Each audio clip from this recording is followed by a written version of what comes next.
Hello, everybody, and welcome to episode 68 of the Titanforge Podcast.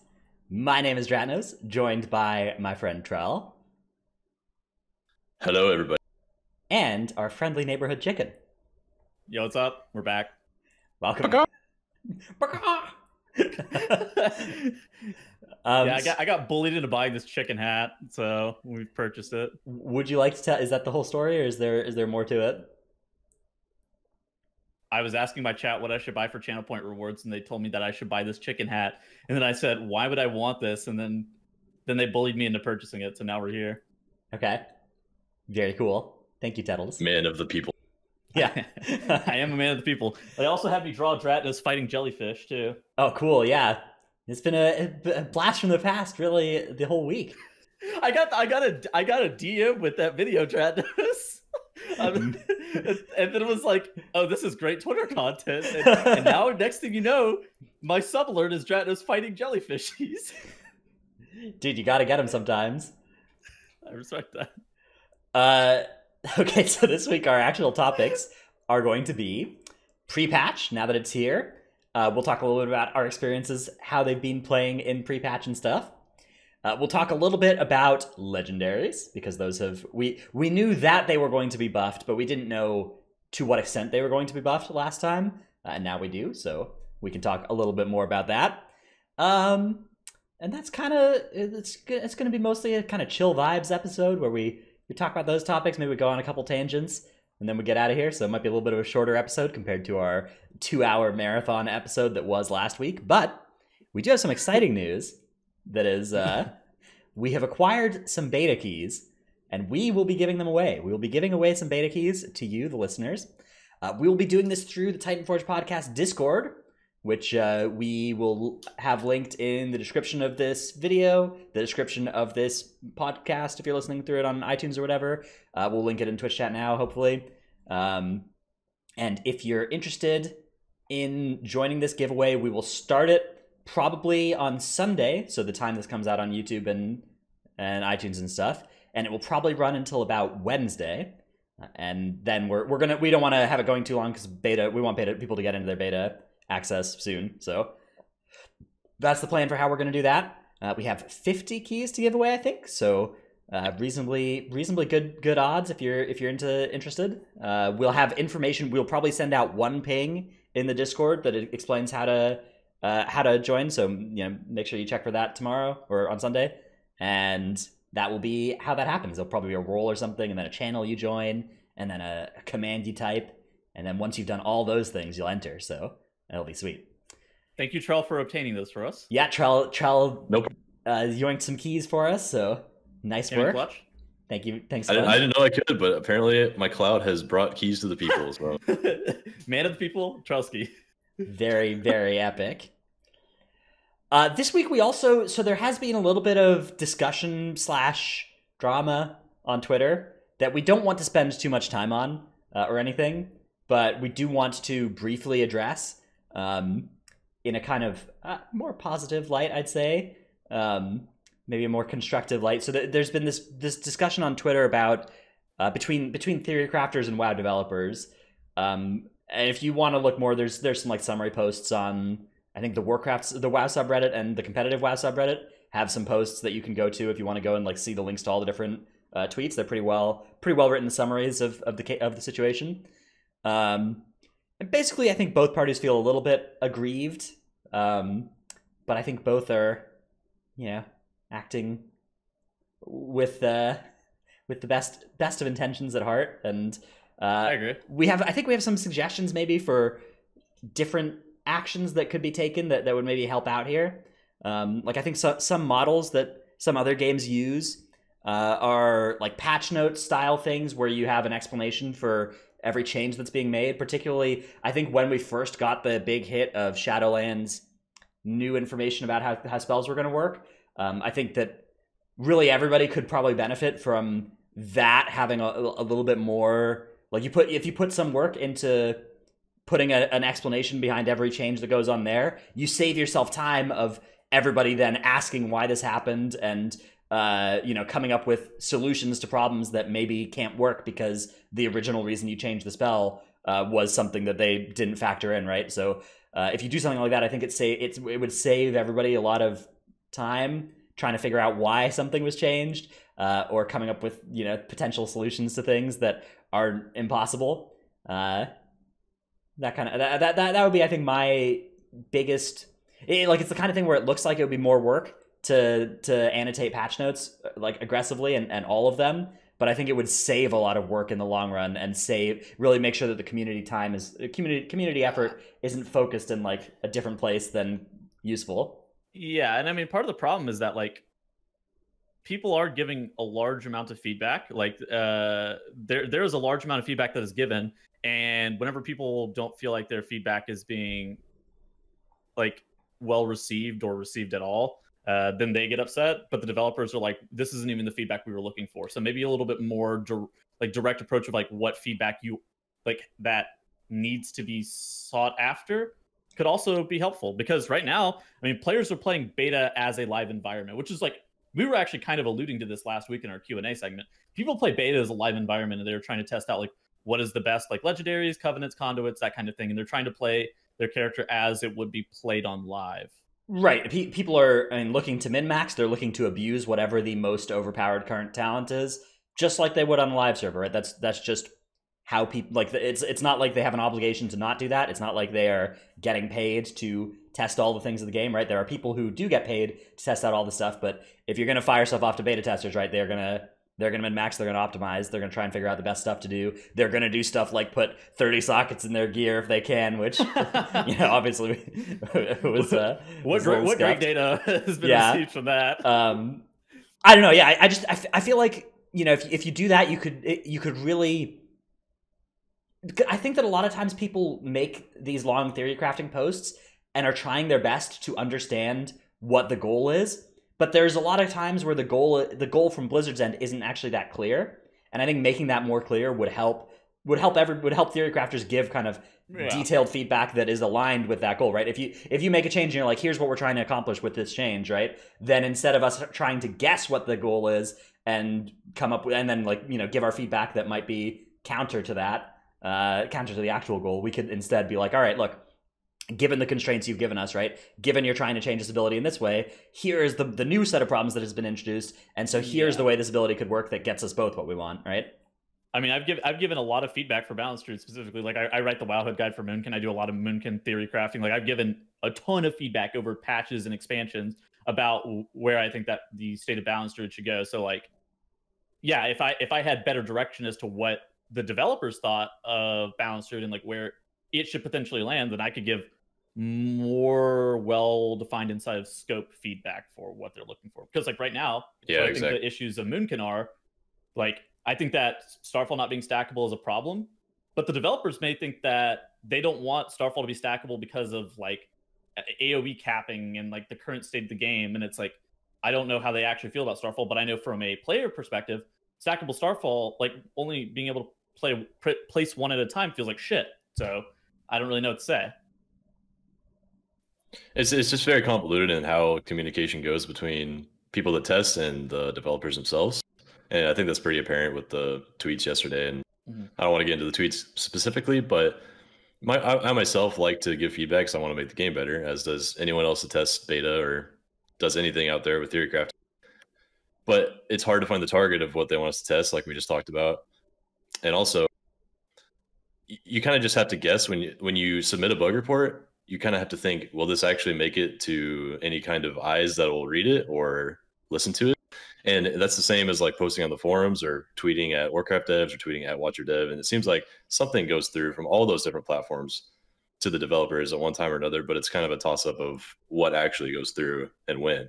So you kind of just have to do your best as a player base. I want to say they look at most of it. Like even the stuff that's posted on the forums and shit like that, they do look at it, whether or not it aligns in scope with what they're looking for data-wise or balancing-wise, or where they feel like the state of that class should go is up in the air. But I feel like they definitely do look at most of the feedback. I mean, there's a reason that Ian's username is Watcher, right? Like he does read like everything, is my understanding of what happens. But yeah, obviously it's unrealistic to expect that like every piece of feedback that gets given to them is going to be acted upon, right? And if that were the case, that wouldn't even be possible, right? Because I'm sure that they have multiple different conflicting suggestions about what to do, right? I bet there are people who simultaneously, they have reports about one ability being too strong and about it being too weak from the same ability, right? Like that's definitely they have to sort through all that. So there's definitely and that was part of the problem too, is that like the people who feel like they have the most information, like the lead theory crafters of specs and classes, feel like they have the most well articulated information about like some of the problems and like where the design of the spec or class should go, but everybody's opinion is biased and tainted. Like, right, particularly if you're like a partisan for a certain class, right? You're always going to be like you're going to be advocating for your class to be sick and like people better are than the other classes. People are also stupid and are willing to overlook problems with a spec or a class if the class is overtuned. Right. Yeah. There's a huge amount of this. You can, if you want to see any evidence of this, you can just look in the YouTube comments of any time I've ever talked about like demon hunters having any kind of problem with how their spec works. Like, if I'm just like, hey, here's a way that I think this class will be made more fun, and that goes in the ear of some people, and then it gets processed by their brain that goes, well, demon hunter's overpowered, and then out the other end comes just like, I want demon hunters to not have any fun. I hate those guys. Yeah. And so it's definitely I don't know. There's this kind of mindset where what should happen to a class in the minds of a lot of players is based on, is this class overpowered right now or is it underpowered right now? And if it's overpowered right now, I'm going to oppose anything that would make their class more fun. And if it's underpowered right now, I'm going to support anything that would make them do more numbers, right? And like, I don't care about any of this. But what Blizzard devs are looking for is they don't really care so much about which of the specs are on top and which of the specs are on the bottom. And neither do I, really.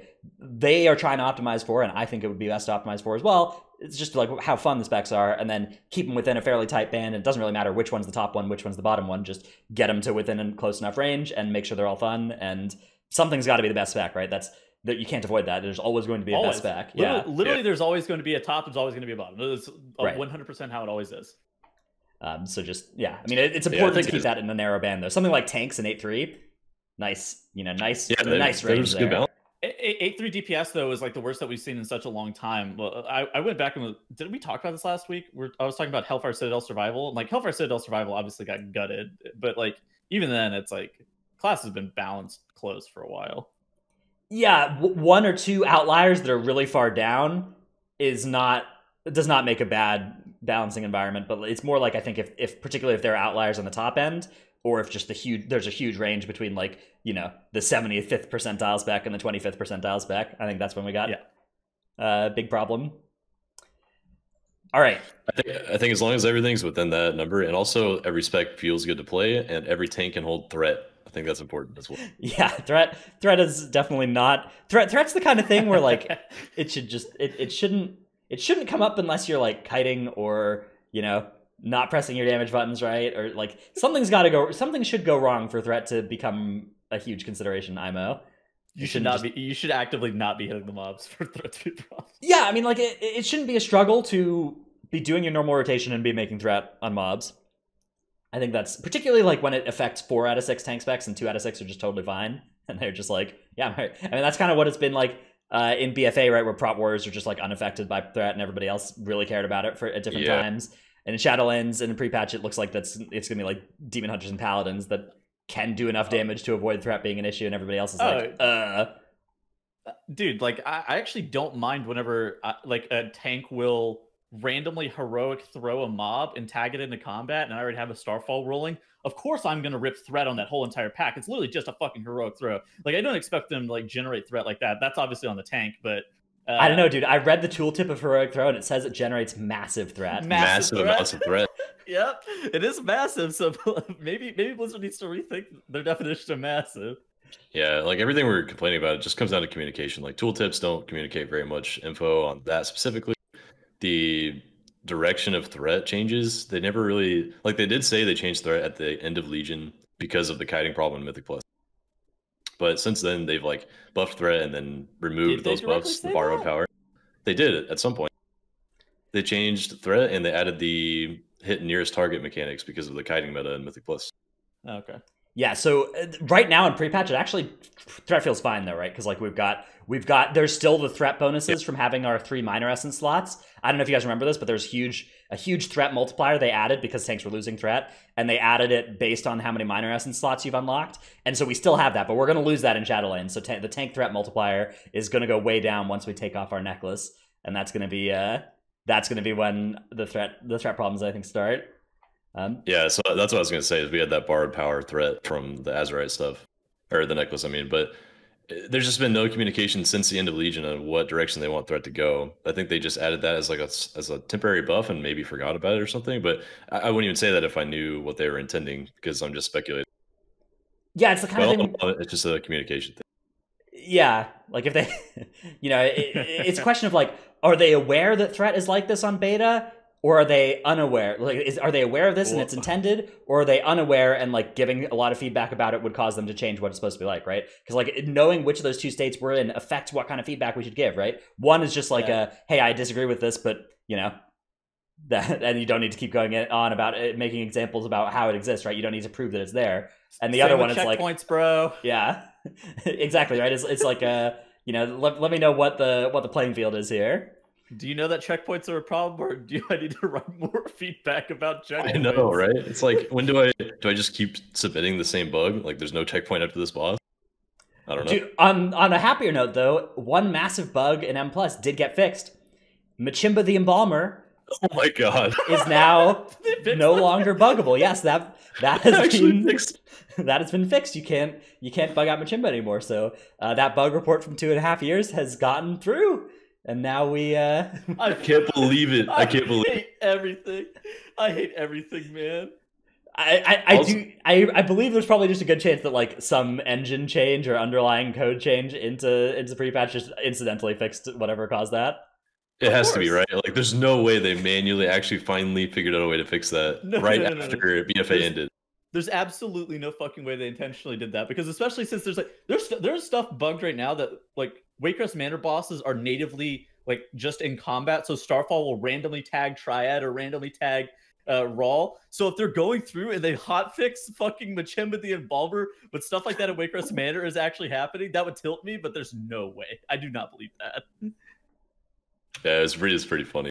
Also, there's been some other weird like mechanical changes for Sanguine specifically. The slimes in Junkyard that spawn more slimes previously did not drop Sanguine except for the original slime, but now all the slimes drop Sanguine. That's going to be fun when we get to Bursting Week, because those are going to trigger that again. That's how they behaved in PTR for in 8.2 PTR or whatever, 8.3 PTR. They did on death affixes, and then they changed that, but now it looks like it's back somehow. Well, that's a clear bug, like... Maybe they just like forked the game for Shadowlands then or something, right? Like at that point they had a different code base they were working on for Shadowlands, and so it doesn't contain some of the later changes that came in that PTR cycle. Yeah. I don't know. These are the mysteries. All right, let's talk a little bit about Legendaries in Shadowlands, because we have received the news about how they are changing. So here's that Wowhead page. We'll have a link for this in the descripto and everything. And a bunch of essences have been retuned. We could start by looking at Echo of ENR. Echo. Those are legendaries. Yeah, legendary. Did I say something else? You said essences. Essences? Okay. I'm trolling. The word essences was at the top there, because they did do some essence rebalancing as well here. But legendaries are what we're talking about. Yeah, not essences. We don't care about essences. They also changed some covenants, but they did. Mostly nerfs covenants. So they said that they were going to buff up legendaries. Most of the legendaries that they buffed up were the generics, or they kind of reworked some of the generics, which is kind of weird to me. But I suspect that there's going to be a buff maybe coming in the next patch. I mean, there are buffs to these legendaries, to most of these legendaries from where they were. Like, let me go to the mage one. So Cold Front, this was the legendary that made it so that when you cast 15 Frostbolts or Flurries, you got a Frozen Orb. Then that was nerfed to 90, so to 1/6 of its power, and that was one of the things that people were rioting about for those like 2 hours before the post came out. That was like, okay, we're gonna buff them again. Now it's been buffed back to 60, so this still represents. It's still a quarter as powerful as it was before that change a week ago. Yeah. still a pretty size. I mean, this was one of the powerful legendaries. But for the most part, yeah, most legendaries I'd say have been rebuffed to about like they got close to the power level of the legendaries before last week's nerfs, but maybe a little bit under. I think most legendaries are sitting up like slightly below the 10% mark. I mean, at least the balance ones are like, I want to say balance of all things is like right below the 10% mark in terms of how much damage it ends up giving you. Yeah, I think that seems about right for Brewmaster as well. What's the name of Oneth, right? Oneth is the Oneth's Clear Vision. That one is not wearable, sir. Yeah, but there's balance of all things. That one was 20% of our damage, and now it's no longer 20% of our damage. Very a lot of classes did get some, but like I think legendaries are probably going to be about in the 8% range, 8 to 10-ish. It seems like it, yeah. They definitely reverted, like they nerfed the Keg Smash shoulders for my class down to 15% more damage per Keg Smash, and then they reverted that back up to 30%. And they buffed 2 other legendaries up as well. So all in all, in the end, 3 legendaries are brought up to a greater power level instead of just one being nerfed to the ground. Yeah, the Rogue Master Assassin legendary, which was nerfed to 2 seconds from 5, is now back up to 4. So again, kind of like a little bit below where it was, but yeah, most of the way back there. Essence of the Bloodfang.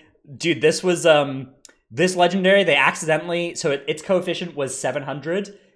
Then they planned to make it 950, but they accidentally made it 9,500. They put an extra 0 in there, and so it was doing like 60% of people's damage or whatever on beta for a little while, or 30% or something. So that was cool, but I think they fixed that now. But yeah, so 9,500% buff is like a Diablo 3 style damage modifier on something. So much. Well, that was like the attack power coefficient or whatever on it or something.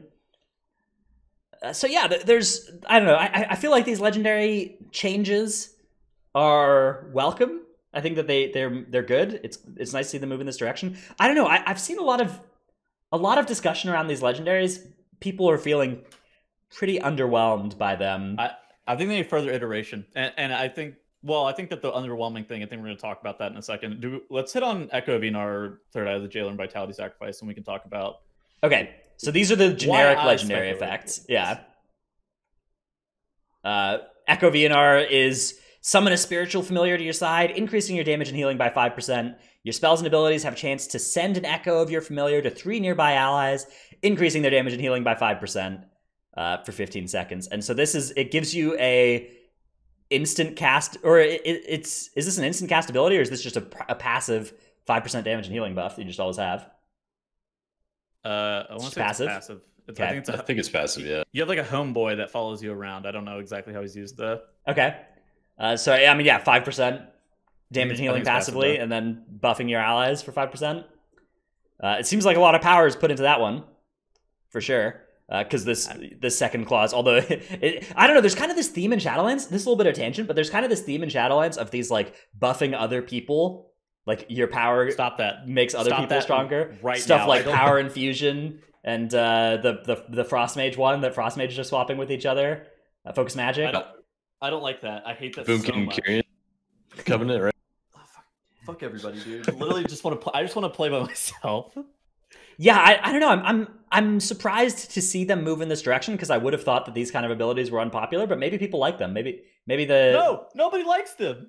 I don't understand. I don't understand why we're getting so many of these like abilities where the power is placed into is going to show up on other people's damage meters, right? Do you remember the trinket from Battle to Zarlor, the incandescent sliver trinket?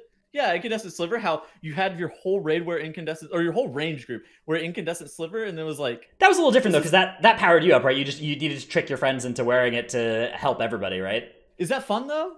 No. I mean that's not fun. It was particularly not fun for our hunter who had to wear it on Unat. Unat, yeah. We had a hunter. Oh, yeah.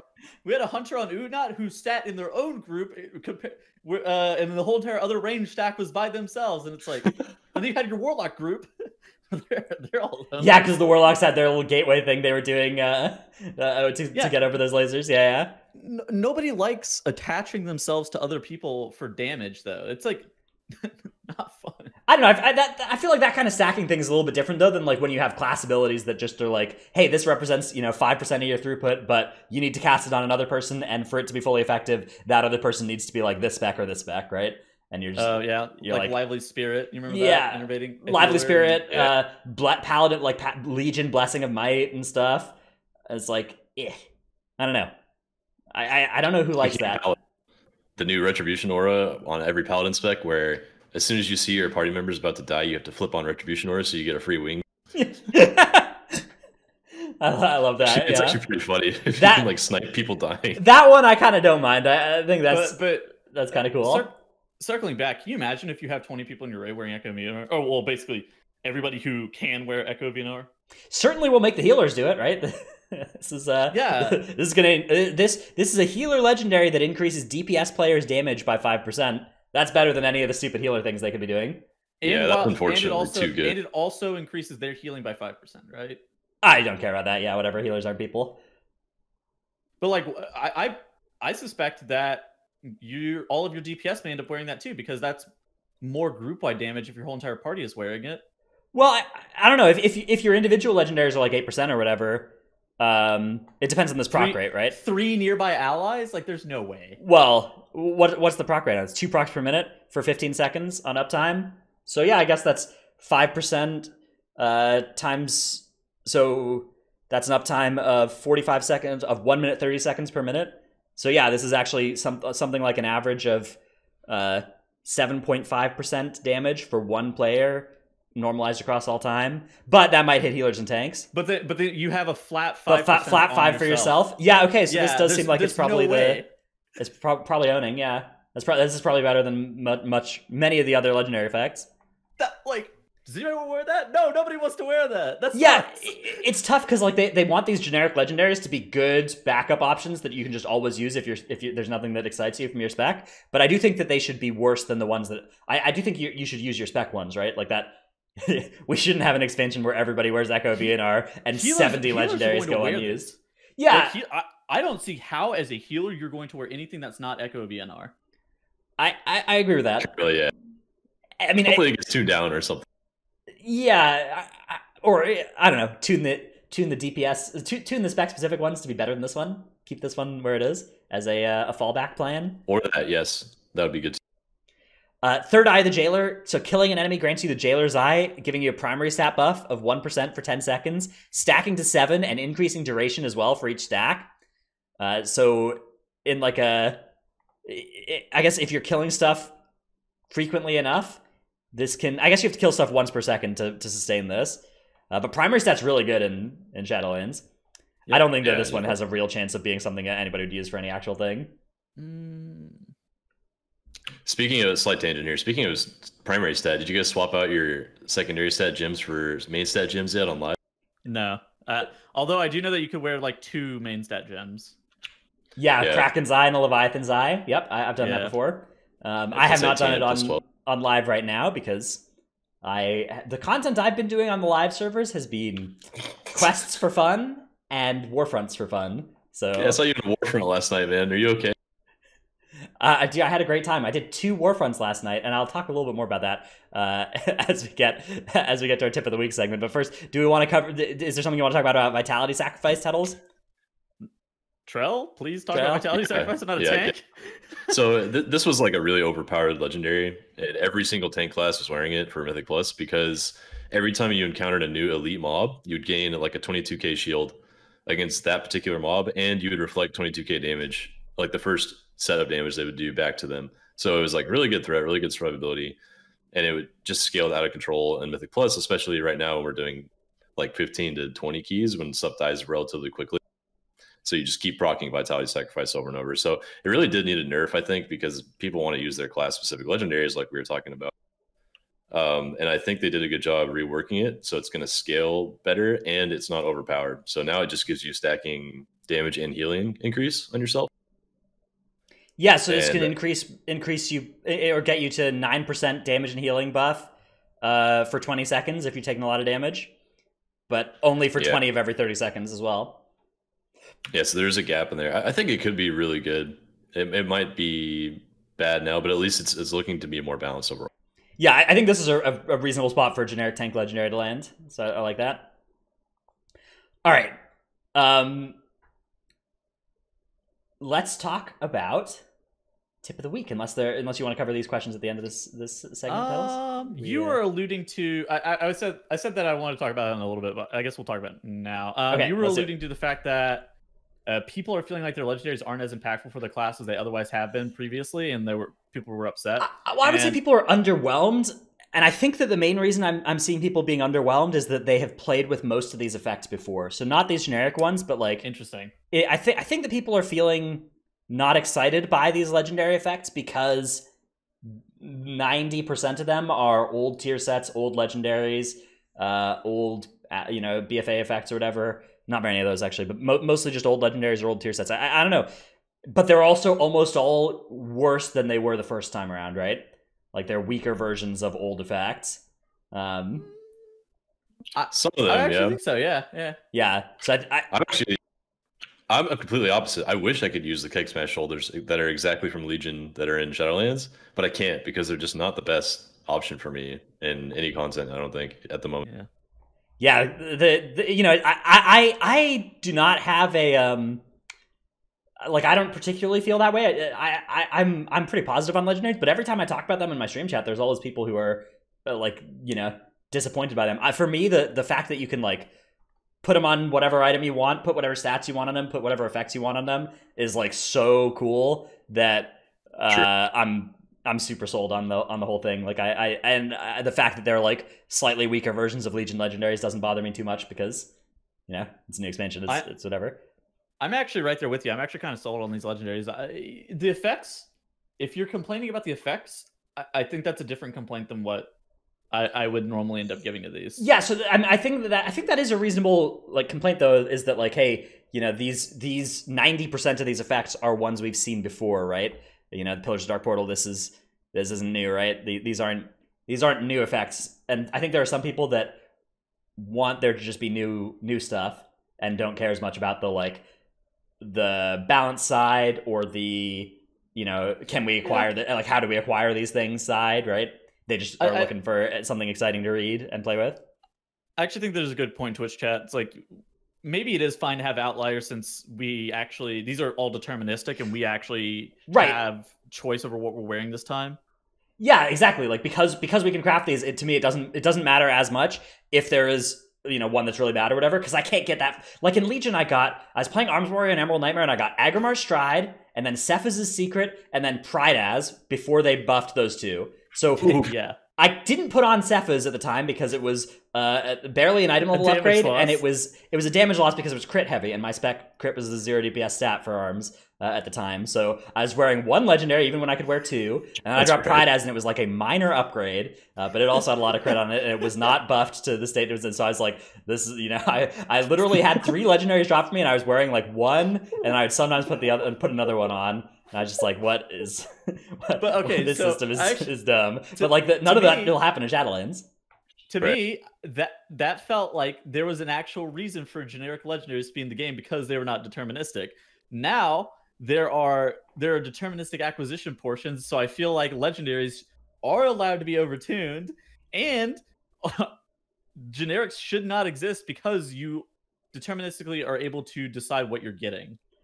And I think that generic legendaries are going to be balanced close to where your class-specific legendaries are. And we've already seen this with Azerite in the past, that generics, whenever they're balanced close, a lot of specs end up actually playing them, and they're just strictly less fun.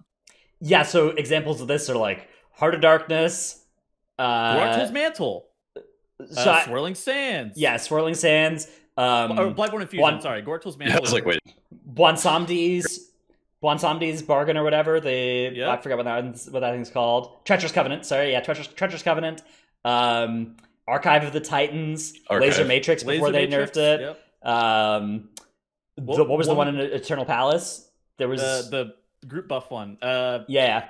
There was Loyal to the End. Any Loyalers? That's what it was. Yeah, I remember Loyal to the End. But there was the other one as well. There was the Tides thing, And like undulating. Yeah, so because they balanced those to a point that they were supposed to be competitive, unless your spec had ones that were like actively good and synergistic with the build that was good for your spec, the ones that were just like, hey, Heart of Darkness, here are some stats, you would just be like, oh, sweet, I could get some stats, or I could empower like Moonfire, and that's not particularly what I want to do, right? And so you're just like, that is definitely a situation I could see the Legendaries ending up in as well if they balance stuff like Echo VNR aggressively high. So I think that I don't have a problem with the generics existing, but I think they should be weak. I think these should be like bad. Very weak? Or not necessarily very weak, but they should like, just be a little bit less than the spec. I just don't think they should. I think they should be balanced around where the weaker spec specific ones are, right? And the stronger spec specific ones should be like clearly better. Yeah. And okay, what about so the generics that are apparent are across all classes then is what you're referring to. Yeah, so then there's the class specific ones. Class wide? Yeah. So for those who don't know, there's 4 for each spec, and there's 4 for each class as well that are like spec agnostic. I don't have too much of a problem with the class wide ones. Do you, Tuttles? Yeah, because I'm wearing one on beta right now. Okay. This is fucking tilting me. I'm wearing one on beta, and I'm not a fan. It's the exact same problem as the generics. It's like they're balanced close, so occasionally you end up wearing them. You're like, this sucks. I hate everything. That's fair enough. I guess in Legion I never really liked, because I don't like wearing them. They're not fun to wear. So here's the thing: some of the rogue ones that were like class specific, like Mantle of the Master Assassin, felt pretty sweet to play on any of the specs, right? Like that. True. That felt strong. That owned. I liked that on. In fact, I liked it on multiple different specs. But so what's the one that you're using, Tettles? What does it do? I am wearing one that makes dots do damage in 25% reduced time, or HOTS heal in 15% reduced time. Okay, yeah, so that's a little bit different than like Vanish makes you guaranteed crit for 5 seconds, right? Or for 4 seconds. There's a problem here. Yeah, so I guess maybe they just need to be careful about the generic class ones being too generic. I don't know. Maybe they don't need to make 4 for every class and just only make as many as there are, exciting designs that really feel thematic to the class. There should be that many legendaries. There's so many legendaries right now, and like there are 4 class specific ones, right? There are how many generics are there? Are there 4 generics across all the classes? And then each spec has 4 on top of that. Like that is a lot of choices. Yeah, so you have like 12 options per spec. Yeah, that is a lot of options, and like I realistically think that they could cut down to 4 per spec, and these 4 will end up changing your rotation, potentially end up changing your build, and directly synergize with your class. And I think that that is how I feel like Azerite and Essences and Legendaries and all of this is the most fun, is whenever it starts actively synergizing with how your class works, it makes the class feel better. So this is like a quality over quantity argument. I think I agree with that, because I think if you look at Legendaries, there's, even if right now you go to the Rune Binder and you have 12 options for the different Legendaries you can make, most of them aren't going to change how you play, really, and most of them aren't really worth considering. So there's definitely an argument for, like, go down on the number of options and make it so that each one actually is different, right? Like, make it so that they're all worth considering, and make it so that each one will change how your class plays in a different way. Yeah, I like that. I think a lot of classes actually like have some legendaries that actively change how your class plays, or will actively change what build you're running. But then there are obviously some that are just like flat damage, like Keg Smash Shoulders don't really change. Well, Keg Smash Shoulders are sweet. Getting two Keg Smash zones. That's fun. Yeah. I mean, it's like, but you know what I'm saying, right? It's not actively going to change your build. However, it is still very good legendary, and it's still very fun. That one is fine by me. That one's okay. Actually, welcome.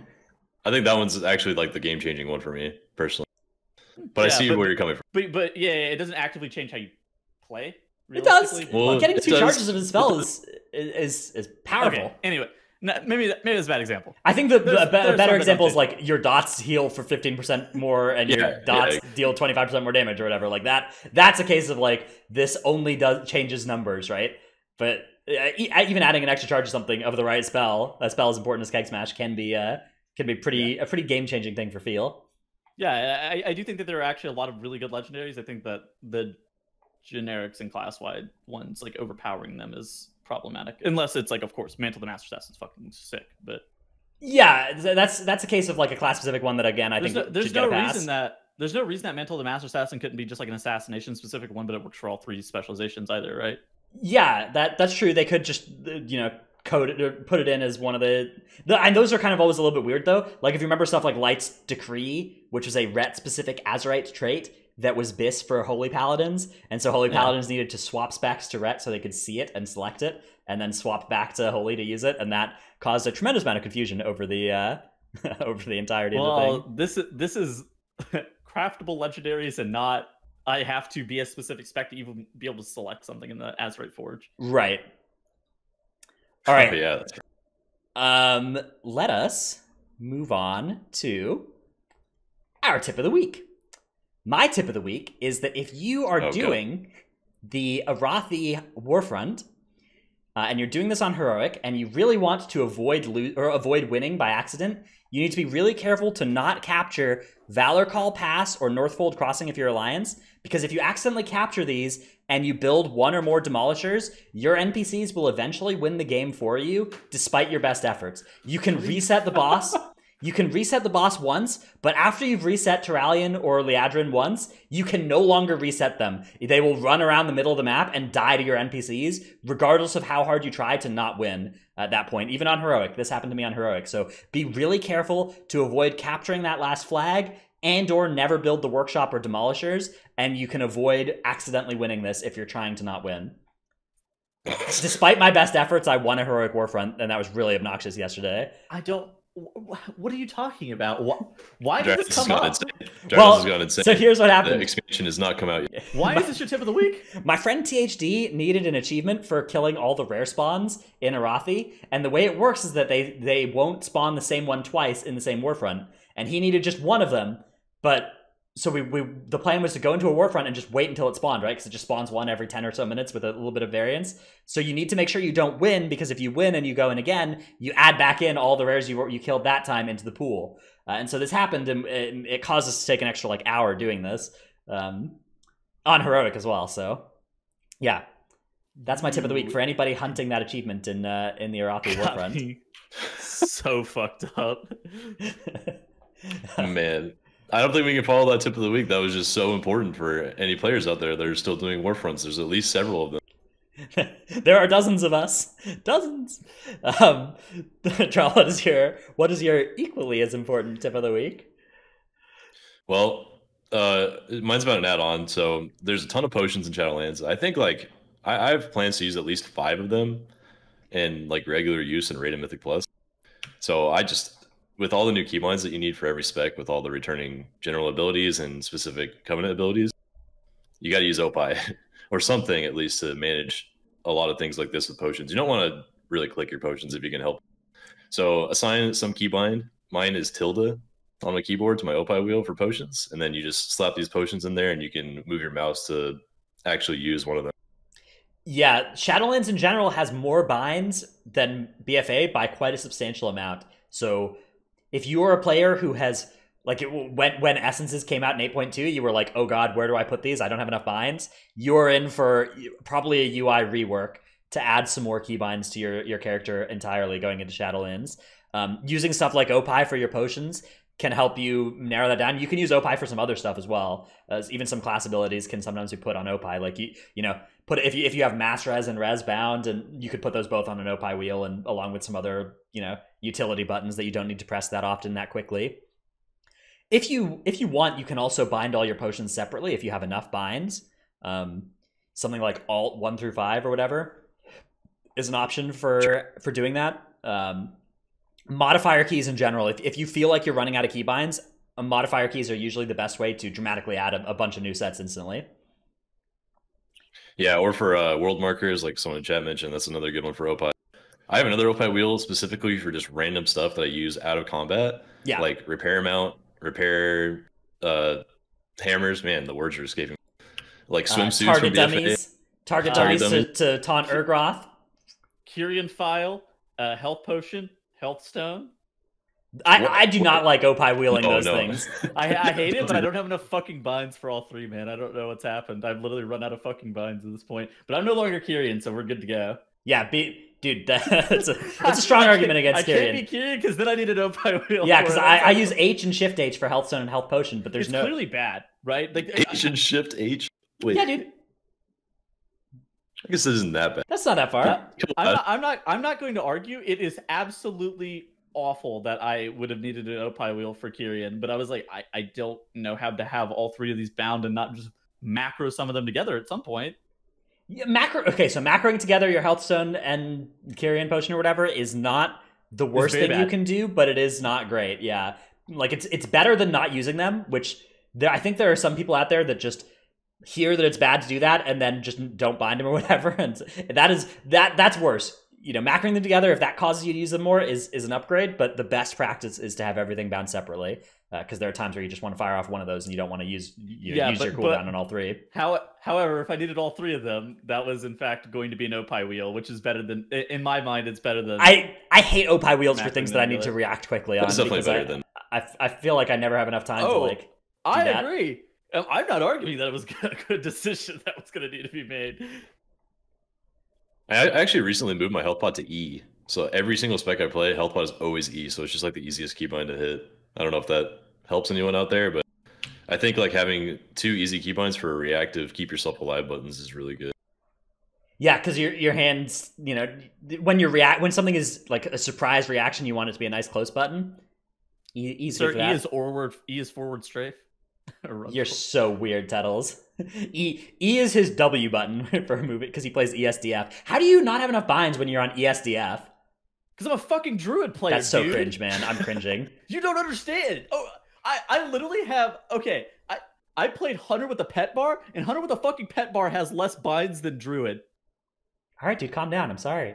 Jeez. It makes me upset. I've just run out of binds. I don't know what to do anymore. I bought an MMO mouse and I've literally filled it up with fucking more binds, and it's like, all right, everything sucks. You need 2 MMO mouse, right? 1 for each hand. You just... He's joking. Help Dude, him. I got him. Fucking spit out my water. Dude, somebody unironically, and I have unironically suggested this before, just like get a foot pedal. It's an extra modifier key. You just foot pedal down for some. Honestly, that's not a bad idea. Like I don't know. I mean, if my feet aren't doing anything useful when I'm playing WoW, let's conscript those things.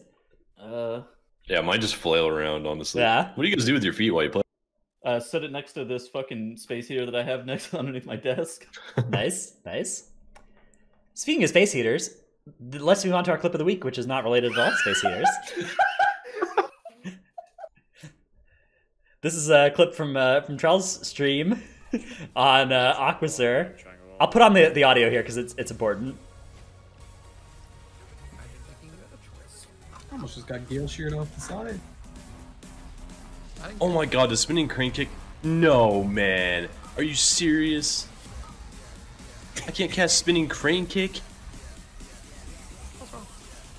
It makes him Gale shear. Watch this. I can just Gale shear you. And kill him! You killed my friend. This is so crazy. Alright, where do I even start? Yeah. Explaining Gale shear. So explain what we just saw in this beautiful clip. Alright, so in Shrine of the Storm, between the first and second bosses, there are commonly located around the area this mob called the Galecaller Apprentice, I think. And the apprentices have a hidden mechanic called Gale Shear, which they'll cast if their current threat target casts or channels an ability. So think about that like from a tank perspective. Most tanks don't channel or cast an ability. They just press an ability and it's instant cast. But there's a couple tanks out there that do cast things like Vivified, Chi Burst, Zen Med, and now Spinning Crane Kick. So if I press Spinning Crane Kick, someone in my party just instantly dies. Yeah, which is what we saw there. It's supposed to be like if you're out of range, right? Like if the tank is kiting, they start gale sharing people, right? I think that's the idea of it. We all thought that for like a full year because nobody knew how this worked for a long time. But is it just if they're casting? Is that the actual idea? It's only if current threat target is casting something. Huh. So whenever that happened in the past, it's because I was using Chi Burst and I didn't know. But it also also could happen to if someone interrupts the current threat target or something. Yeah, because Gale Shear. It's a random party member, so it's like completely off target. Like I don't even know what was intended with this mob. It's so funny though that now you have Spinning Crane Kick as a channel. Yeah, that's a good clip. I love to watch this, and then you just murdered your party member. Don't worry, we got a great clip of the week next week as well. Nice. Some fuckery purification protocol. Oh, yeah, I've seen that. Yeah, I've seen that. I've seen that clip. Okay. We got a good clip. We got a good clip of the week next week. We're building up a backlog. Feral Devastation is also doing that same thing in Shrine for you Vengeance Demon Hunters out there. So just be careful if you're a tank. Chi Burst also. Yeah, all the Brewmaster stuff. Everything that my class does. All right, let's move on to our other topic-y thing this week, which is Shadowlands preparation stuff that you can do during pre-patch that will help you prepare for Shadowlands. I think first off, the big news here is you really don't need to do much. The main thing that, the only thing that you can really fall behind if you fail to do is level a character to 50 if you plan to play that in Shadowlands. As long as you have a level 50 character that you plan to play when Shadowlands comes out, that is 99.99% of all that matters, right? Anything you can do beyond that is just like cosmetic stuff, or you could gear up that character a little bit more, and that can save you a little bit of time early in leveling, but it's really not that important. Azerite and Essences are disabled too once Shadowlands hits, or once you pass level 50 or something like that. I think it's once Shadowlands hits, Azerite and Essences are disabled, so it's not like you're actually even going to be getting any benefit out of those. Yeah, it's just eye level. It's just item level. And you're going to get, like, it's like, it's like when you were questing before, when you went, I guess this was the old questing system, but like, when we were leveling from 60 to 70 and you made the transition from like Outland to Northrend, it's not like you were behind because you didn't do the Outland raids. Similarly, you're not going to be behind if you didn't do the BFA raids at the start of Shadowlands. They give you a lot of gear really quick at the start of the new expansion that'll catch you up to like Heroic Nihilotha level instantly and Mythic Nihilotha level in a couple levels. There are, however, some things you can do that you might want to do. So some things are mounts. Mounts are going away. Several mounts are no longer going to be either obtainable or easily obtainable in Schlands. So doing some work to get whichever of those you want. Yeah, Schlands. So stuff like N'Zoth Heroic mount, the AOTC mount, I think is gone for good if you don't get AOTC. The Mythic mounts are going to be changing. So N'Zoth Mythic, Jaina Mythic mount are changing from 100% drop to 1% drop from killing those bosses. So, and changing from 100% times 2 drops per raid to 1% chance. So unless you would like to add those bosses to your like, weekly old raid thing, if you're that kind of player, in a couple of expansions when they become soloable, get them now if you can, and you'll circumvent that. That's a worthy use of your time if you want. Other than that, there's mostly just like doing stuff that you find fun, and preparing for Shadowlands by getting your UI and your skills with the new character build ready. That, I think, is the kind of thing that would maybe scale the best, right? Like doing M+ now, teaching you how your spec works and feels. It's not how you don't have conduits, you don't have covenant abilities, you don't have soulbinds, you don't have legendaries, but you do have the base kit for your class, and that is valuable to practice with. Yeah, it's not super far off. It's pretty relevant. Other things you could do that might be worth your time: leveling some new characters, leveling some new alts. The leveling experience is pretty good from what I've heard. It's really fast from like 1 to 50 from what I understand. I think still the fastest is Warlords of Draenor if you have like WAD flying and then you stack that up with the draft of 10 lands, but maybe that's changed since then. Yeah, that's what I've heard as well, is that WAD is still the way to go if you care about speed. But honestly, if I was leveling a bunch of alts, I would just do a new expansion every time. Like that, I would take a couple extra hours to get a new story. I mean, I probably wouldn't even go that fast at this point because it's not like there's anything else to do. It's not like you're racing to level 50 to do anything, right? I'm trying to beat out the expansion launch that we know the date of. Dude, I'm working on my Lore Master achievement, so I'm doing a bunch of these old quests. But I realized now that pre-patch is hit that I need to actually wait till Shadowlands before I can get the title, because now the Shadowlands achievement is in the game, so I need that for Lore Master. I know. If I'd finished this like a couple weeks ago, I would get the title already. But I'm sure I'll get the Shadowlands Lore Master achievement because you always just need that to level, basically. Yeah. Other things that you can try and do is stay up to date on beta news and stuff. That's valuable, and playing beta is something you can do if you want. Transferring a UI from beta to live, or working on a UI in one setting, like in live for Shadowlands. That kind of stuff is a very valuable use of your time if you're relative to the other stuff you could be doing, it's something you can do now that's useful for Shadowlands. It's still not as valuable as just doing that work in Shadowlands will be, but that your time is going to be more valuable in Shadowlands, right? Like, it'll take you will develop a less effective UI in 5 hours now than you would in 5 hours in Shadowlands, but 5 hours in Shadowlands is valuable time, and 5 hours of BFA time is garbage time, right? So you'd rather use your garbage time on that. Yep, I agree. But all that stuff aside, and by the way, if you do want to get into the beta, remember we've got the beta giveaway going on our Discord starting soon. So if that's something you want, hit us up. Leave your house occasionally too. You can look into professions. Professions are something that you can do a little bit of work on. So engineering, for instance, is something that you may want to level old engineerings of to get access to certain abilities that come from classic engineering to get you target dummies in case you ever want to use those, and some other random stuff. If you want to get Gnomish army knives for out of combat res, if you want to get the Looterang from Cataclysm Engineering, you need to actually level up Cataclysm Engineering now on whatever character you want to use the Looterang on. They did change that. That's a good call. Yes, good callback, Dratnos. If you're going to be an engineer, level up just all the old engineering levels to 75 or whatever, because those might come in handy. Early in expansion, if you don't have any profession plans and you don't have any work put into any of your professions, you can instead swap to gathering professions and try and make some bank off of whatever spooky ghost ore they have. That's a good call. So I'm not swapping to mining. However, I'll probably end up either being skinning or herbalism, because as a druid, I don't really have a need for engineering in Shadowlands. Like, I don't need the stealth. Like, I have a stealth.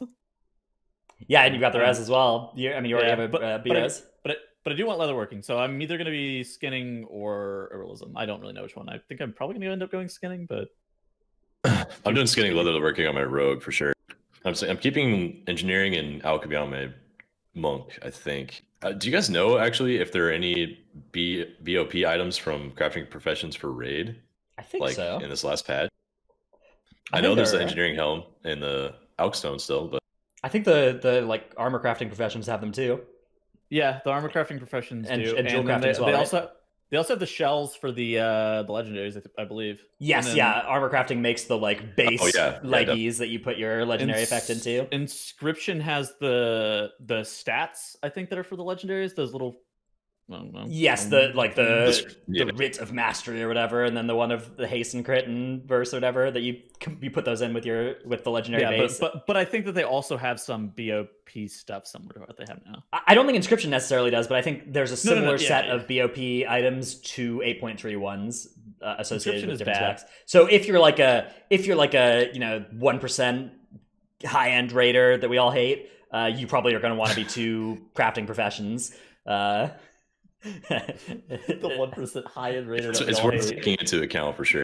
Yeah, that's just to get that one slot. You will probably eventually want to be two crafting professions a couple weeks into Shlans, but at the starter Shlans, you might be okay with being two gathering professions to make some money.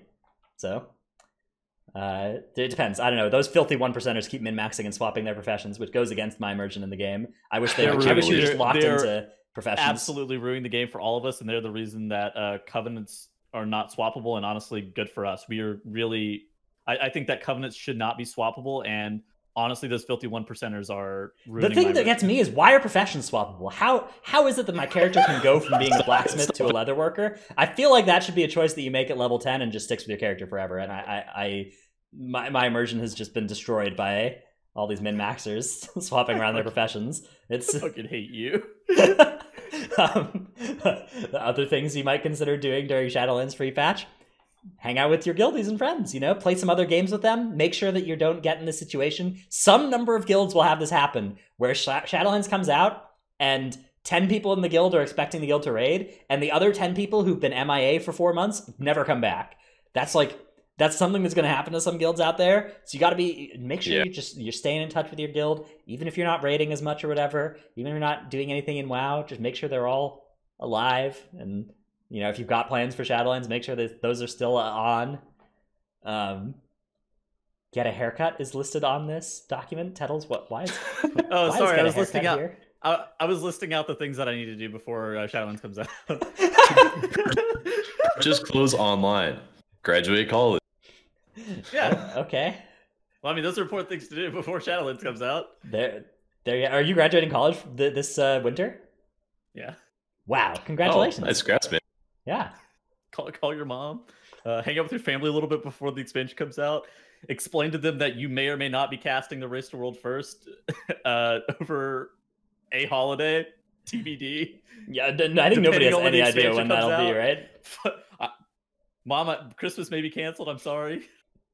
I don't think at this point they've released the raid over the winter holidays. I expect nothing. But I mean, if it's possible, it's possible. I certainly wouldn't rule it out unilaterally, but I would be surprised and sad if that was when the raid came out. For the record, people have commented this the last couple times I've talked about. I hope the raid isn't over the holidays, and they're like, I hope they don't delay the game for you filthy 1%ers. I don't care about, like, the game should be released whenever it is, but just delay the raid by a little bit longer until what kind of people do you have in your YouTube comment section that are dude, those 1%ers, man, they're a scourge. I don't know what to tell you. All right, whatever. They really are. Wait, did we talk about the barbershop stuff? Oh yeah. Maybe that's what you meant by get a haircut, Tuttles. Yeah, that's what I thought. Barbershop is, of course, in game now. And there's a bunch of new customization options. You can swap all. You can get scars that are new. You can change eye colors, skin colors. I think you can change your character's gender in the barbershop, and I think that creates some fun bugs as well. Where if you do that and you press like mirror image as a mage, your mirror images, at least on patch day, were scuffed to be like the texture but not the shape of your, like they would have the old texture but the new shape of your character. What the heck? So it's looking kind of distorted. I saw at least a couple screenshots of that, so you can mess around with that, see if you can do something cool with that. But yeah, there's a lot of new customization options in the barbershop, so maybe spend some time there looking through those. There's like some interaction with the options for druids now for their bear form. And there's also a glyph that goes along with it. I think it's like a randomization glyph where every time you enter bear form, you're just a random skin from whatever bear form you have. That is That's awesome. Really fun. I love that. Yeah, I am Green Bear. One of my favorite glyphs is Glyph of the Weapon Master for warriors, where your cooldown just makes your weapon take on a random skin of a weapon in your bag. That's just something I think is. I love those kind of like, just make my guy look like one of these random different effects for a while. Keeps things fresh. Yeah, for sure. All right. Let us move on to our Q&A segment. Before we get there, though, we got to thank our supporters over at patreon.com, making this show possible. They are Paul of US Proudmore. Do we do Titanforge 69 or do we just skip it? Your fans will be disappointed if you don't give them 69. Delete DH. Go for thanks Titanforge Podcast and all the Patreons for the good time in BFA. The cards predicted I'd be an MM Hunter. King of Skills, Zuko, Ja, Drunk Swede from Legion of Lemmings, Argent Dawn EU.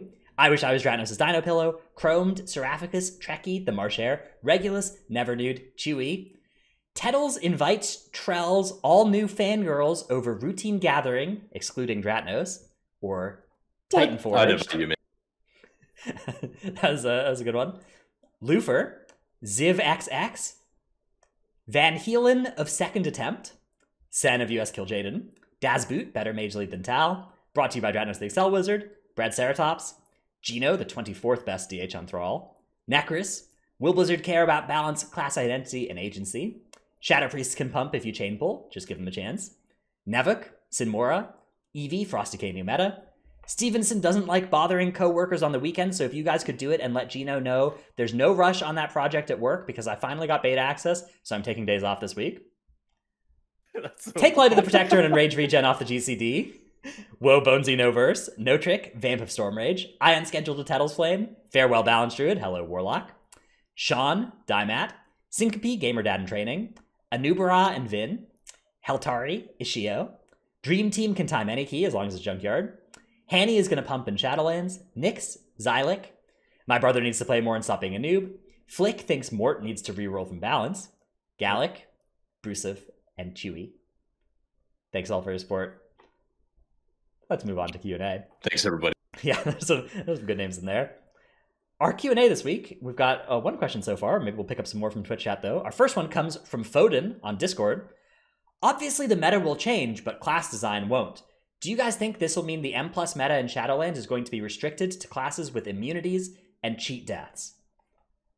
So immunities and cheat deaths are an interesting one, right? Because immunities and cheat deaths are what you'd expect to be the meta if there were one-shot abilities that were infrequent enough that you could immune or cheat death them, right? And survive. That kind of stuff is where those classes would be good.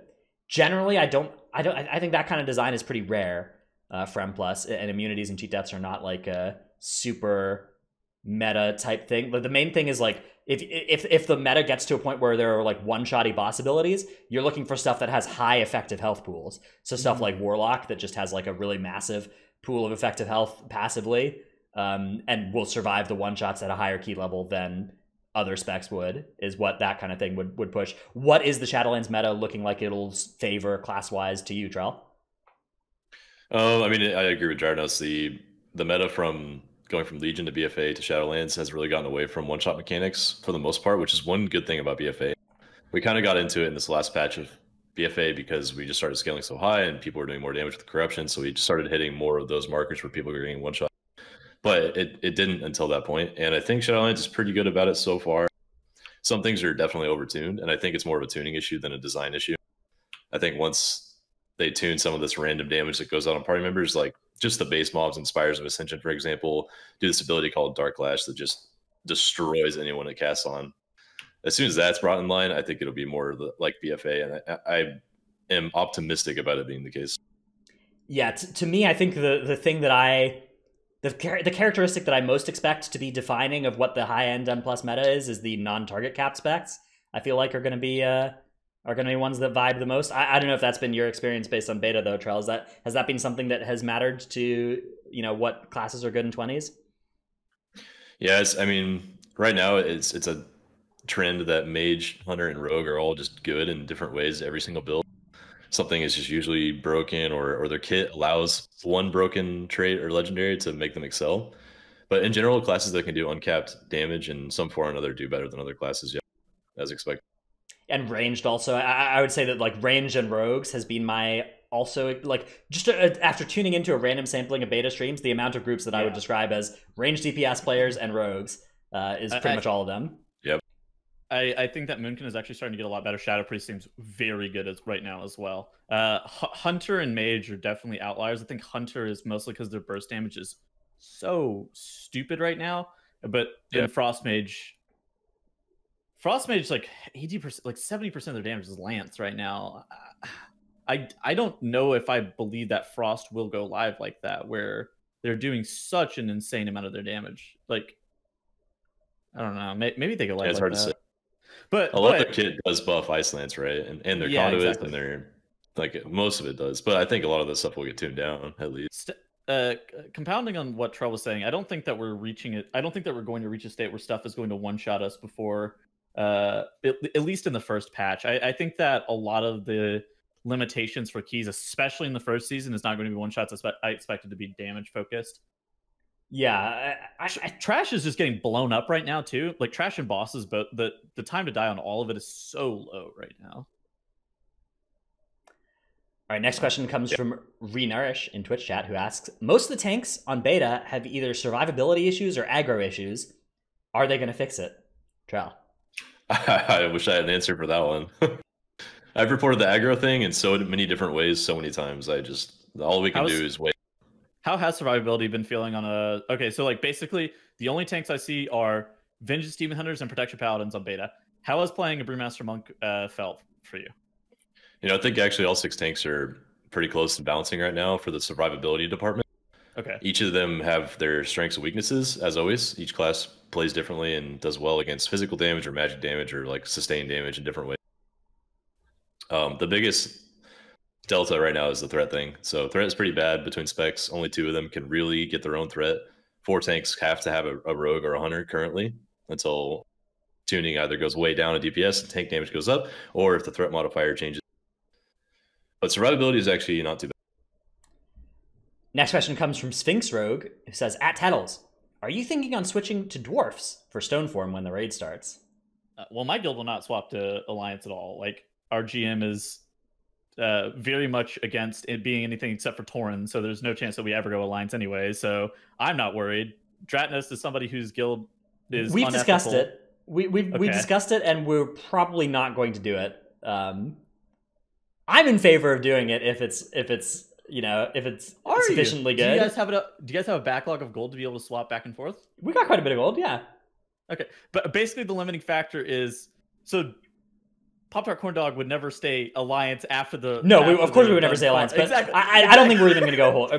We've got a lot of people who. That's so funny. It's like the problem is that you wouldn't stay Alliance after either. The community is so forked, Horde favored, that if you're swapping to Alliance for progression, you have to factor in the immediate swap back after Prog is done. We are probably not going to do it, though. Dwarf would have to be more powerful than it looks like it's going to be, which is maybe possible for us to reconsider doing it, but we got a lot of people that don't want to do it, and I understand that. I understand not wanting to swap and not be able to play with your friends for a couple of weeks. Do you think that would ever change if all the top guilds went Alliance? Do you think you guys would want to stay Alliance after? If they stayed Alliance as well, then yeah. I mean that would start the kind of process of pulling the talent towards Alliance. It would have to be such a heavy move. Like literally, okay, for my guild specifically to consider it, much less actively follow through with it, it would. I don't see a world where it would happen, but basically every single guild around us in the top 50 would have to also move for us to and for us to actively look at it and be like, all right, guess we're going. The cost gets lower though if you don't have to swap back, right? The cost is only half as much if you don't have to swap back to Horde. So exactly, that's why I think if it snowballs and the top 10 guilds go, and then like the top 25 go after that, I think it's like guaranteed that everybody stays. I would love that. I would love to have Alliance racials in Mythic Plus and in Raid. But yeah, I mean, they are better. For me personally, every single guild around us has to go, and it has to actively affect our recruiting. Yeah, that's the thing. But the way that the community got to the state that it's in now wasn't everybody went Horde instantly, right? It was like a slow drain of guilds over to Horde. That process could be reversed. It was 3 tiers where it was... Yeah, there were it was a like lot of 60, events. 40, and now it's 80-20. And it's like, oh... I think it might even be worse than 80-20 in the top 100 now. 85-15. Particularly if you exclude Oceania, the top 100 is like all Horde guilds or Alliance guilds that have since switched to Horde since Nyloth ended. Like there's actually multiple of those guilds in the top 100. So, but that process could reverse itself, right? Like if the top 10 guilds go Alliance, not everybody would instantly go Alliance, but I think that you would see over the next couple of years, the guilds 11 through 20 would swap to Alliance as well, and then guilds 21 through 30 would, and it would just be a slow churn over. I noticed the biggest discrepancy of like basically everybody wanted to be Horde whenever the guilds like 10 through 40. I want to say almost all the Alliance guilds 10 through 40 swapped, and it was like, all right, Alliance is fucking dead, get out of here. And everybody, like literally almost everybody else swapped over that same tier. It was kind of rough. It was like Easy, which was Wildcard Gaming. It was like Vision, AK, Midwinter, Club Camel stayed for a while, but they have just swapped, I think, now. But like, I think literally so many guilds in one tier swapped to Horde. It was kind of insane. They have at least. Next question comes from Therorin, who asks, do you think there's any hope for cross-faction content, or is there some significant reason to keep the faction disparity? I don't think there's too much hope for that immediately. I think that would be something that at the earliest we'd get in 10.0 at this point. That would be the kind of thing that would be an expansion level thing. I don't think they'd do it in a patch. Is it possible they'd do it? I mean, I believe it would be good to allow us to queue for PvE content cross-faction, given we can already, as Horde members, show up in Twin Peaks, player versus player instance as a member of the Alliance. I don't feel like it would be particularly immersion breaking to have the actual PvE content be cross-faction, given the PvP faction versus faction content you can queue up as a member of either faction in, right? So I don't think there's too many strong lore arguments that haven't already been broken way more by that one. I mean, Blizzard vehemently disagrees, so it's that's the thing, is that they still don't want to do that. But I do think that cross-faction PvE would be a valuable way. Basically, I feel like there are a lot of players that don't really have a desire to get into high-end raiding, but maybe if they were exposed to it, would like it. If those players are Horde, that can happen to them, and if those players are Alliance, it's pretty uncommon for that to be possible. But did you have an excellent war mode bonus? That's true. That is true. Excellent war mode bonus. Nicer city, right? Borealis, better city than Dazarlor. Absolutely true. Dazarlor is trash. Dazarlor is a hot garbage city for the purposes of getting around. But it looks kind of nice, but like it's got nothing on Borealis, man. Borealis is that's a nice city. Everybody's love sieging it all the time. I can't wait to get out of the pyramid. Just let's go to Orbos and run around the ring. Yeah, Orbos is looking nice too. So you hit the lap. Yeah, laps around Orbos. Somebody was saying you could get like a racing wheel as well, a racing wheel and a foot pedal to drive around Orbos. Oh my god! As a when there's nothing to do, That's a good one. Could be kind of cool. Anyways, I think that about does it for our Q&A segment here. There's some good questions actually. Good bits of follow up. I'm sure that we'll cover some more of these topics in the future. That will be all for our episode this week, though. Remember to join our Discord if you want to be in on the beta key giveaway. And yeah, that's it. Later, everybody. Goodbye.